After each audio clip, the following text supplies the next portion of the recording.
Le Grand Matin Sud Radio, 7h-10h, Benjamin Glaise, Cécile de Ménibus.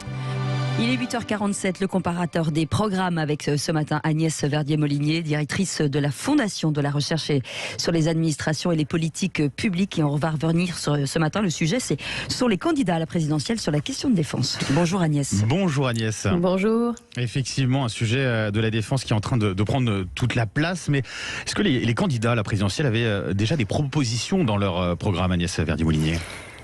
Eh bien, Benjamin, paradoxalement, la proposition la plus récurrente avant tous ces événements de guerre en Ukraine était de quitter l'OTAN. C'était la proposition qu'on retrouvait le plus, partagée à la fois par Nicolas Dupont-Aignan, Fabien Roussel, Jean Lassalle, Jean-Luc Mélenchon, Éric Zemmour, Marine Le Pen. Et puis, de son côté, Nathalie Arthaud veut stopper les opérations militaires françaises. Et puis Yannick Jadot, stopper les ventes d'armes. Voilà. Puis de son côté, Anne Hidalgo, de renforcer le contrôle démocratique des opérations militaires extérieures par le Parlement. Une position sur laquelle Jean Lassalle est aussi aligné. Quelles sont les propositions pour augmenter nos capacités de défense ? Alors là, voilà, ces derniers jours, tout le monde a commencé à s'intéresser un peu plus au sujet. Alors en France, on dépense 41 milliards d'euros par an en défense. Alors c'est à peu près l'effort qui nous est demandé de 2% de la richesse nationale par l'OTAN. Mais tout le monde commence à se dire que peut-être ces 2%, ça suffit pas et qu'il va falloir augmenter les crédits. Alors de son côté, Marine Le Pen propose 14 milliards de plus d'ici 2027. Éric Zemmour, 30 milliards de plus d'ici 2030. Nicolas Dupont-Aignan propose d'augmenter de 10 milliards d'ici 2027 et de recruter 40 000 hommes sur la durée du quinquennat. C'est le seul à parler pour l'instant d'effectifs supplémentaires. Et Éric Zemmour et Valérie Pécresse proposent, eux, de construire un second porte-avions. On sait qu'on a un seul porte-avions aujourd'hui, le Charles de Gaulle. Alors, si on construisait un second porte-avions, beaucoup pensent qu'il est nécessaire, ce serait un coût entre 4 et 6 milliards d'euros. Des moyens supplémentaires, donc, et pourtant, l'actuel gouvernement avait déjà augmenté les moyens de la défense, non ? Oui, alors ça a été un des gros sujets du début de quinquennat, on s'en souvient avec le général de Villiers. Et la question sur le papier, oui, Benjamin, on a dit qu'on allait vraiment augmenter les crédits pour la défense, mais en fait, il y a beaucoup de moyens qui sont reportés après 2022 sur les dépenses supplémentaires prévues. Et puis, il faut dire pour l'instant, dans les années où on a vraiment les chiffres de qu'est-ce qui a été dépensé, pour l'instant, il n'y a qu'en 2020 qu'on a atteint ces fameux 2% du PIB en dépenses de défense. Et c'était une année, on s'en souvient, d'effondrement de la richesse nationale. Donc c'était plus facile à atteindre. Et quand on regarde les investissements militaires, et ça c'est super important pour tous nos équipements, et puis évidemment tout ce qui va avec, on a une sous-exécution, c'est-à-dire qu'on dépense moins que prévu, et c'est quasiment systématique. Par exemple, en 2020, il y avait 26 milliards annoncés, et il y a presque 14 milliards qui n'ont pas été réalisés. Et donc des retards pour notre système de combat aérien, pour le remplacement d'un avion de surveillance et d'intervention maritime. Donc il y a beaucoup d'équipements finalement qui sont retardés par ces non-décaissements de crédits qui ont été promis. Et rappelons que dans les années 60, la part de la richesse nationale consacrée à la défense, c'était entre 5 et 6% de notre richesse. Et pendant ce temps-là, c'est la dépense sociale qui a explosé. Donc notre défense a été financée, le financement a été divisé par 3.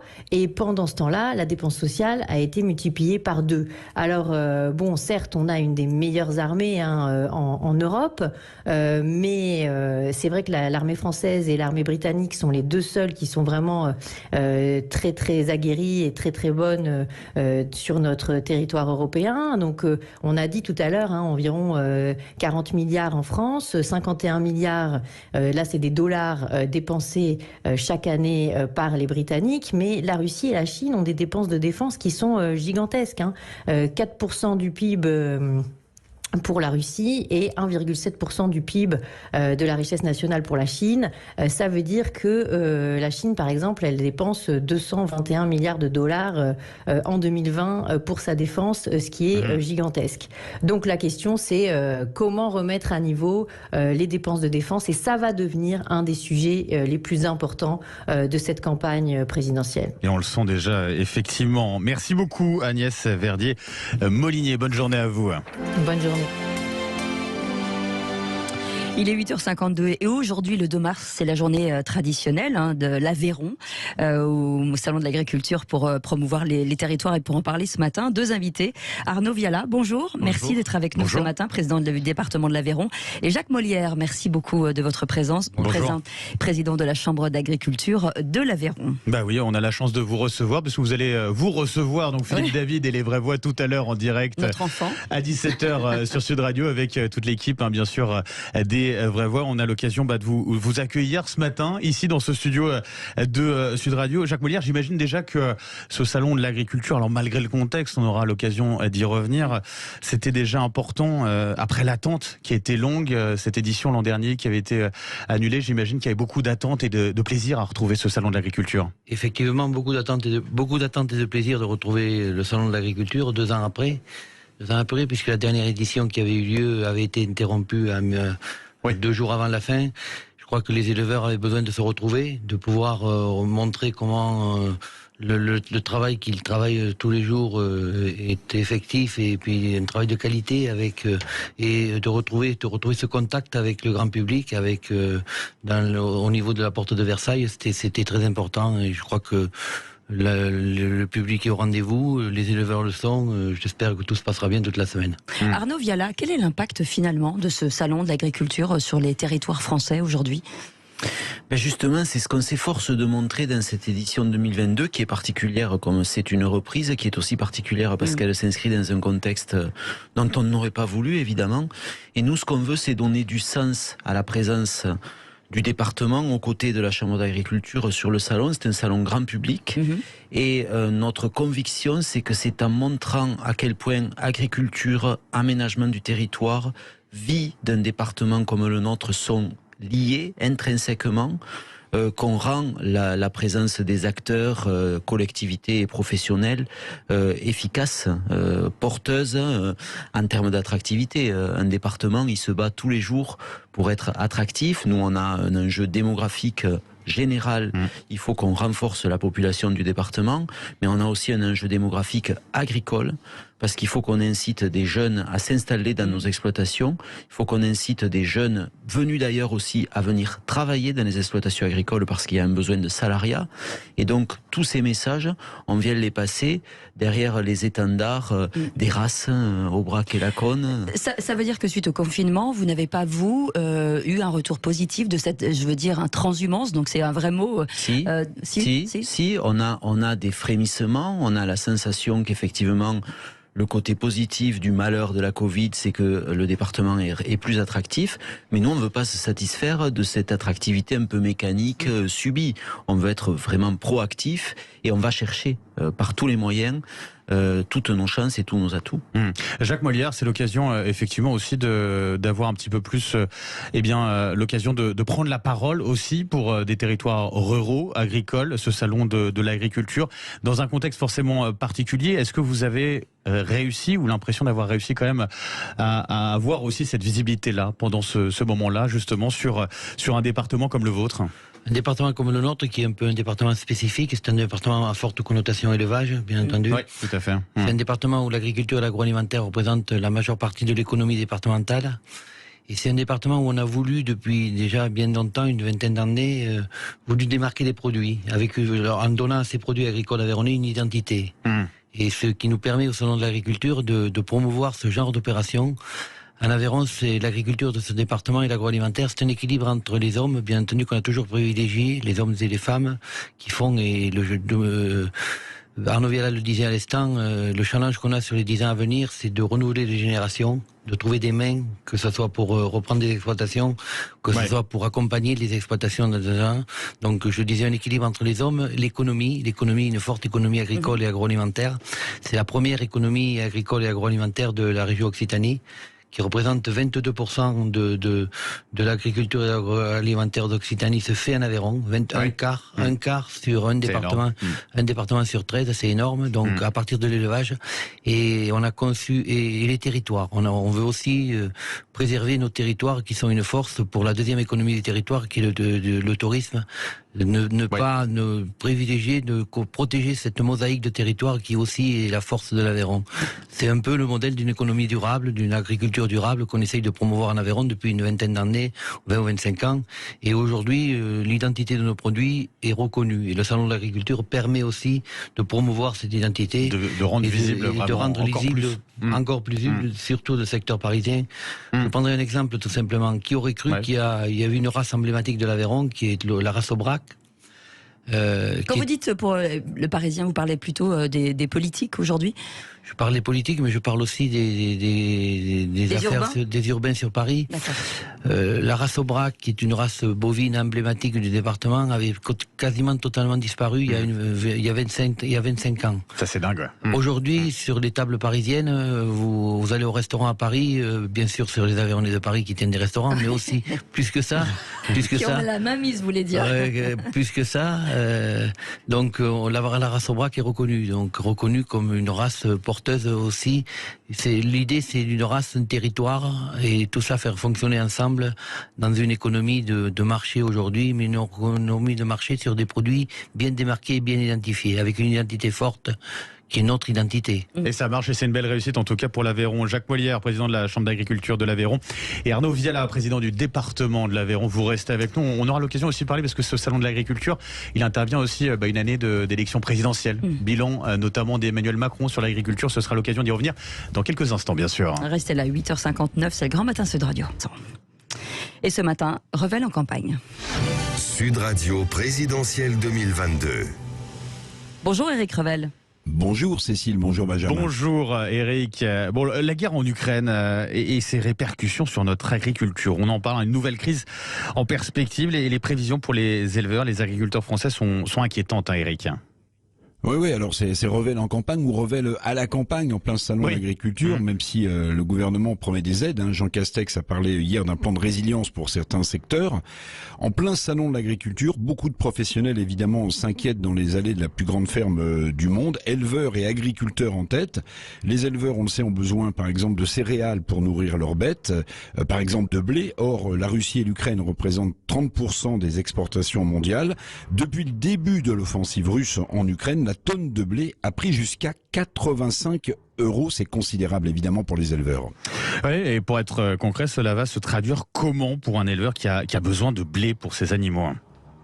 L'effet sur le papier est dévastateur. Benjamin, un élevage moyen de porc, je regardais par exemple, breton a besoin de 1000 tonnes de blé par an. Si vous prenez cette augmentation, ce surcoût de 85 € par tonne, ça fait 85 000 € en plus à la fin de l'année. Et là, il n'y a pas 36 solutions. Ou l'élevage ferme, il est en faillite, ou le prix de production gonfle et le prix de revient aussi. Du coup, le prix du kilo de viande de porc va flamber pour le consommateur. Donc problème pour les agriculteurs, mais problème aussi pour les consommateurs. On nous avait expliqué que l'inflation était passagère avec la crise sanitaire. Avec la guerre en Ukraine, en réalité, l'inflation, notamment sur le prix des kilos de prix de la viande, risque de durer beaucoup plus longtemps qu'on ne le pense. Éric Revel, il y a aussi l'augmentation des prix de l'énergie. Là aussi, concrètement, pour nos agriculteurs, ça veut dire quoi? Quelles sont les répercussions sur le prix des engrais, par exemple? Oui, on peut prendre aussi un autre exemple concret. La flambée, par exemple, du prix des énergies gaz en tête va avoir un impact très fort sur le prix de certains intrants, comme les engrais, Benjamin. Pour les engrais, on a besoin d'azote. Les spécialistes le savent. L'azote, c'est fait à partir du gaz. Avec l'envolée du prix du mètre cube de gaz suite au conflit en Ukraine et en Russie, le risque est évidemment une flambée du prix des engrais, ou une flambée du prix des engrais, ou moins d'engrais dans les champs, mais avec des rendements de céréales, par exemple, à l'hectare qui vont chuter. Et si les rendements chutent, effet cumulatif, le prix de la tonne de céréales va de nouveau augmenter. Donc vous voyez que les problèmes s'accumulent. Malheureusement, l'agriculture française, vous entendez, est donc partie de nouveau pour souffrir, Eric. Oui, l'agriculture française, on peut le dire, et elle n'a pas besoin de ça parce qu'elle est déjà en détresse. On le sait, l'agriculture française est entrée dans une forte nouvelle zone de turbulence avec cette guerre en Ukraine, d'autant que la France exporte aussi de l'agroalimentaire. C'est l'une des seules balances commerciales encore positives. L'agroalimentaire vers la Russie, c'est 800 millions d'euros par an, c'est 200 millions d'euros vers l'Ukraine. Vous voyez, ça fait 1 milliard d'euros pour ces deux pays, sans compter les entreprises françaises installés dans ces deux pays. Je pense par exemple au groupe Limagrain, au groupe Soufflet, mais aussi à Danone, qui est très implanté en Russie. L'agriculture française, plus que jamais, Benjamin, a besoin de notre soutien. Les femmes et les hommes dans les champs, dans les étables, dans les fermes qui produisent français ont besoin de nous et de nos achats. Merci beaucoup Éric Revel, vous restez avec nous. On va faire réagir justement nos invités. Jacques Molière, président de la Chambre de l'agriculture de l'Aveyron, et puis Arnaud Viala qui était toujours avec nous, président du département de l'Aveyron, et notamment sur ce que disait Éric Revel sur la question de l'élevage, des éleveurs avec ces céréales, avec l'augmentation des prix des céréales. Vous le disiez tout à l'heure, Jacques Molière, l'Aveyron c'est une terre d'élevage. C'est une terre d'élevage, mais c'est aussi une terre où on produit. Depuis longtemps, on a privilégié l'adéquation sur le troupeau. Qu'est-ce que ça veut dire? Ça veut dire produire sur le sol ce que le troupeau a besoin. Ouais. C'est aussi une norme de l'agriculture durable. C'est ce qu'on a essayé de privilégier en Aveyron depuis des années. Donc ça relativise un peu la crise pour les éleveurs aveyronnais. Bien sûr, les éleveurs de porc et bien sûr les éleveurs qui engraissent des animaux vivants auront besoin de céréales, puisqu'on n'est pas des producteurs de céréales en Aveyron. Oui. Il y en a un peu, mais très peu. Donc bien entendu, il y aura, mais en relativisant le problème que j'évoque par rapport à l'adéquation sur le troupeau, on a donc sur l'Aveyron, ça sera amorti en termes de résilience, on amortit, on le regarde, quand on le regarde sur plusieurs années, on regarde qu'on amortit les crises, qu'elles soient conjoncturelles ou structurelles, elles sont amorties par ce schéma-là qui est pour nous très important. L'Aveyron, c'est 520 000 hectares à la PAC, à la politique agricole commune, bien sûr produisant de l'herbe essentiellement, mais c'est 100 000 hectares qui produisent des céréales pour produire des céréales encore, donc je veux dire, on est dans un schéma qui, dans cet équilibre-là que j'évoquais tout à l'heure, qui est important pour nous. Alors bien sûr, il y aura la crise, les Aveyronnais vont être touchés par la crise ukrainienne, bien sûr parce que les céréales vont augmenter, bien sûr parce que les charges, l'énergie notamment, va continuer sa marche en avant et augmenter, mais on relativise cela avec ce que j'évoquais, cet équilibre-là qu'on est toujours pour nous constant en termes d'orientation et qu'on privilégie pour les éleveurs aveyronnais. Arnaud Viala, président du département de l'Aveyron, département plus protégé peut-être que d'autres face à cette crise du côté de l'Ukraine? C'est le sentiment que vous avez? En tout cas, alors ça va se mesurer peut-être un peu dans le temps et puis filière par filière. On a des filières qui seront plus touchées, celles pour lesquelles les intrants, notamment en céréales, sont importants. Évidemment, l'augmentation déjà très marquée. Là, j'entendais votre chroniqueur parler de 85 €. On parle de presque 100 € la tonne sur le blé aujourd'hui. Donc certaines filières seront plus touchées, mais si on veut regarder les choses positivement, ça encourage une agriculture comme celle du département de l'Aveyron à poursuivre son chemin vers effectivement un côté raisonné, c'est-à-dire en lien avec les capacités du territoire, et aussi vers ce modèle qu'on veut promouvoir et qui d'ailleurs correspond bien aux standards qu'on veut pour la France, qui est celui d'une agriculture sur la cellule familiale, avec évidemment la possibilité de s'agrandir, mais une mesure dans la manière dont on conçoit l'implantation des fermes aujourd'hui sur notre territoire. Arnaud Viala, plein de particularités dans ce contexte de salon de l'agriculture. On en parlait, il y a cette guerre en Ukraine notamment, il y a ce retour aussi du salon après une édition annulée l'an dernier, une autre raccourcie il y a 2 ans, et puis il y a aussi cette élection présidentielle tout simplement, dans moins de 40 jours, le premier tour. C'est l'occasion aussi de dresser un bilan, tout de même, c'est important de le faire, sur ce quinquennat qui vient d'avoir lieu. Pour vous, au niveau de l'agriculture, il est plutôt positif, plutôt négatif? Sur quel point? Moi, il faut que je vous dise que j'ai été député pendant quasiment la totalité du quinquennat, puisque je suis devenu président du département en juillet dernier. Et je pense que la façon dont l'agriculture a été considérée au cours de ce quinquennat est plutôt encourageante. C'est-à-dire que les décisions qui ont été prises ont été des décisions qui ont visé à restaurer à l'agriculture sa dimension économique, en ayant une véritable approche sur la rémunération de l'acte de production et du produit. Donc on n'est pas du tout au bout du chemin, mais moi, pour avoir été dans un groupe d'opposition à l'Assemblée nationale, je reconnais volontiers qu'il y a une amorce de travail sur la rémunération de l'acte de production et des produits, et singulièrement des produits de qualité comme ceux que nous avons la chance d'avoir en Aveyron, qui pour moi est le ferment de quelque chose qu'il faut évidemment poursuivre dans les 5 années qui arrivent, mais qui doit nous conduire à maintenir à la France sa place de leader dans le paysage agricole européen et même au-delà. Et derrière ça, pour l'élu local que je suis aujourd'hui, il y a vraiment une considération très très importante pour l'aménagement du territoire. Si on veut que la France continue d'avoir de la population partout, il faut qu'il y ait des agriculteurs partout. Et nous, on est vraiment le témoin de ça. Avant de donner la parole à Éric Revel, vous vouliez réagir, je sentais justement, par rapport à ce que disait Arnaud Viala à l'instant, Jacques Molière.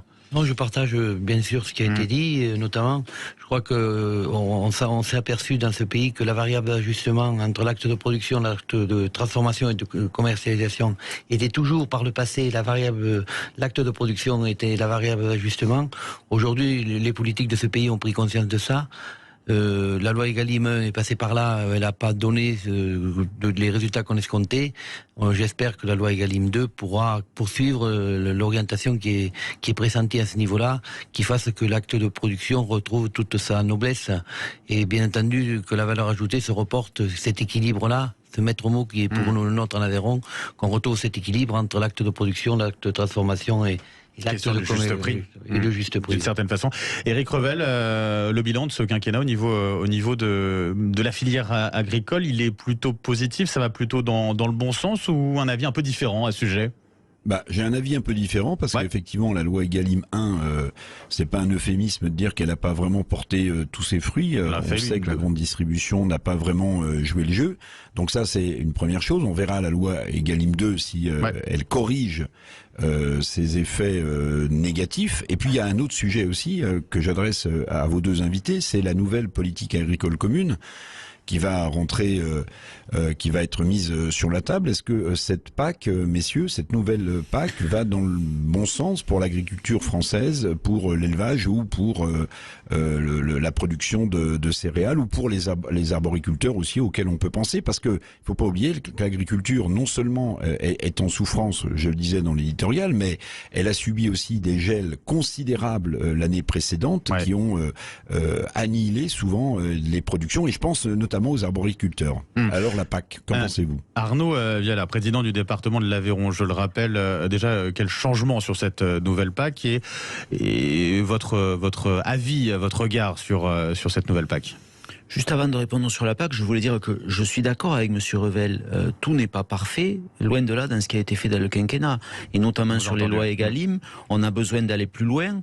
Mais je pense qu'il y a aujourd'hui une question centrale, et ça sera le projet, j'espère, du futur gouvernement, c'est de faire en sorte que le consommateur soit amené à payer peut-être mieux le produit de qualité.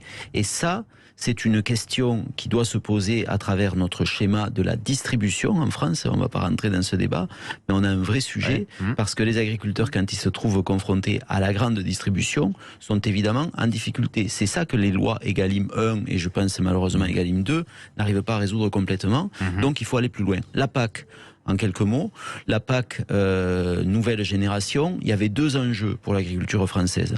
D'abord, conserver une place prépondérante dans le panier agricole européen.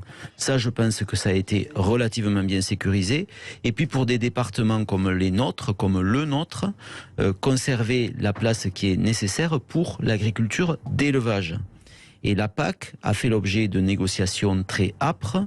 Je crois qu'à l'arrivée, un département comme l'Aveyron peut plutôt se satisfaire du fait que ses particularités, en particulier le fait que tout le département est en zone dite de montagne, et donc, grâce à la PAC, est compensé pour évidemment les contraintes qu'inflige le territoire de montagne aux différentes productions.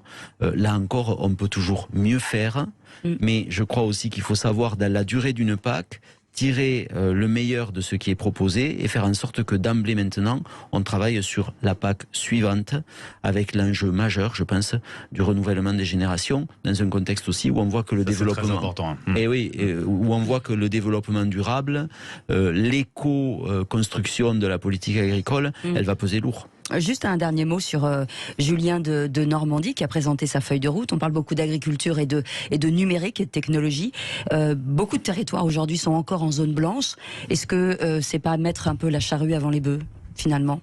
Est-ce qu'il n'aurait pas fallu que tous les territoires, et en l'occurrence l'Aveyron, puissent avoir accès justement à ce numérique facilement ? Alors, l'Aveyron est en train d'achever le fibrage. Oui. Donc, mi-2023, tous les Aveyronnais disposeront de la fibre, ce qui fait évidemment de ce sujet un atout pour un département comme le nôtre. L'agriculture et le numérique, tous les sujets sont demain liés au numérique. Mais je pense qu'il faut bien mesurer une chose, si on veut avoir des produits de qualité dans nos assiettes demain, il faudra, au-delà du virtuel et du numérique, des femmes et des hommes qui travaillent, qui s'occupent de leurs troupeaux, qui s'occupent de leurs terres. Et ça, de toutes les manières, le virage numérique ne résoudra pas la question du savoir-faire, de la compétence et de la main-d'œuvre. L'agriculture, c'est d'abord et avant tout le contact entre l'humain et le monde animal et le monde végétal. Et ça, en Aveyron, nous, on est très, très, très soucieux de promouvoir ce modèle et de faire en sorte que les jeunes générations, d'abord aveyronnaises, mais aussi ceux qui viennent de l'extérieur, comprennent que ce ne sont pas que des métiers d'astreinte, de difficulté, mais qu'il y a beaucoup, beaucoup de valeurs qui se perpétue à travers ces actes. Et la transmission aussi. Arnaud Viala, merci beaucoup, président du département de l'Aveyron. Merci à vous aussi, Jacques Molière, président de la Chambre d'agriculture de l'Aveyron. Merci à vous. Et puis, on le rappelle, les vraies voix de Philippe David en direct depuis le stand de l'Aveyron, donc au Salon de l'Agriculture, à partir de 17h cet après-midi sur Sud Radio. Merci à vous, messieurs. Et on reste ensemble jusqu'à 10h. Avec Eric Revel, toujours avec nous. Absolument, avec Eric Revel, toujours avec nous. On reviendra sur la fermeture de l'espace aérien de l'Europe aux avions provenant de Russie. Et puis à partir de 9h30, on verra comment mener une campagne pour les présidentielles alors que la guerre est aux portes de l'Europe. On en parlera avec 2 spécialistes. Vous voulez intervenir et poser des questions, 0826 300 300. Vous attend au standard. À tout de suite. Le Grand Matin Sud Radio, 7h-10h, Benjamin Glaise, Cécile de Ménibus. Il est 9h24, toujours avec Eric Revel et les grands débats ce matin, la fermeture de l'espace aérien de l'Europe aux avions provenant de Russie. Pour en témoigner, un journaliste de la revue Conflit est avec nous, Louis-Marie de Pontbriand, est avec nous. Bienvenue, bonjour. Bonjour. Bonjour et merci d'être avec nous sur Sud Radio ce matin pour évoquer effectivement ce que vous avez vécu, puisque vous avez subi d'une certaine façon l'une des premières sanctions finalement imposées à la Russie par les pays de l'Union européenne, à savoir cette fermeture de leur espace aérien aux avions venant de Russie. Racontez-nous un petit peu comment ça s'est passé pour vous, comment vous l'avez vécu. Oui, bien sûr. Écoutez, moi j'étais en reportage pour la revue Conflit au Kazakhstan et pour mon vol qui me ramenait du Kazakhstan jusqu'à la France, je faisais une escale à Moscou où je prenais la compagnie Aeroflot, donc la principale compagnie russe. Et sur mon chemin de Moscou jusqu'à Paris, vers la moitié du trajet, le président Macron a décidé de fermer l'espace aérien pour les compagnies russes. Vous étiez en plein vol. C'était en plein vol, vraiment au milieu du trajet. Et donc nous avons dû faire demi-tour vers Moscou. Et ça se passe comment quand on est à bord de cet avion, les réactions des autres passagers et même la vôtre? J'imagine qu'on est, pour le coup, assez surpris, inquiet. Écoutez, oui, il y avait beaucoup de surprises, beaucoup d'inquiétudes aussi, c'est sûr, parce que il n'y avait pas de préavis sur le site des ambassades la veille, il n'y avait absolument rien marqué. Et donc, forcément, les gens se font des idées, on a l'impression qu'on va servir de monnaie d'échange au retour à Moscou.